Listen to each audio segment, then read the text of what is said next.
ప్రభు అయిన యేసుక్రీస్తు నామంలో మీకు సమాధానం కలుగునుగాక. షలోం. ఈ ఉదయకాల సమయం కొరకు విలాప వాక్యములు 3వ అధ్యాయము. ఆయన వాత్సల్యత ఎడతెగక నిలుచుచున్నది గనుక మనము నిర్మూలము కాకున్న వారము. దేవుని నామానికి స్తోత్రం కలుగునుగాక.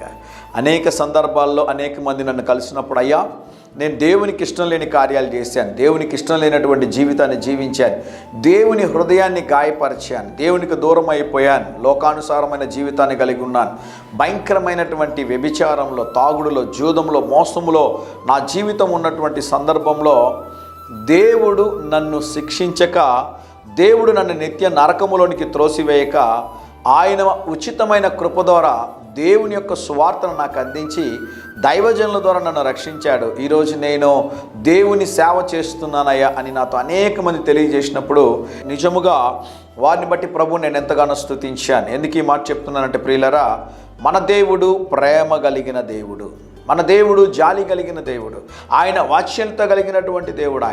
ఆయన ఎన్నడూ కూడా వెంటనే నిన్ను కోపించి నీ మీద పగ తీర్చుకునేటటువంటి దేవుడు కాదు, నిన్ను క్షమించేటటువంటి దేవుడు, నిత్యము నిన్ను నడిపించాలని ఆశపడేటటువంటి దేవుడు. ఆయనకి ఇష్టం లేని కార్యాలు అనేకసార్లు మనం చేస్తూ ఉన్నా, మనం అవిధేయత చూపిస్తూ ఉన్నా కూడా దేవుడు మన ఎడల తన కృపను వెల్లడిపరుస్తూ ఉన్నాడు. ఎలాగనగా దేవుడు మనల్ని క్షమిస్తూ ఉన్నాడు. ఎన్నిసార్లు క్షమించమన్నాడు తెలుసా బైబిల్లో? యేసయ్య 77 మార్లు క్షమించండి అయ్యా అన్నాడు. దాని అర్థం ఏంటి అంటే, ఒక వ్యక్తికి లైఫ్ టైం ప్రెజెంట్ 70 సంవత్సరాలు అన్నమాట. 70 సంవత్సరాలు. అయితే యేసయ్య ఏమన్నాడు తెలుసా? 77 మార్లు క్షమించడం. అంటే దాని అర్థం ఏంటి అంటే, నీ జీవితకాలం అంతా కూడా క్షమించడం నేర్చుకో.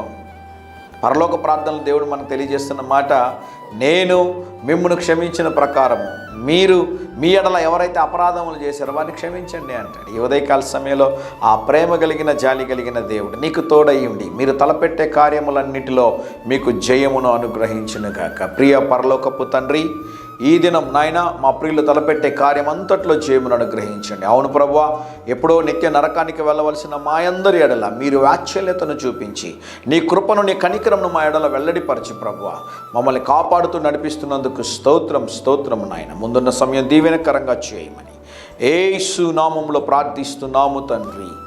Amen amen.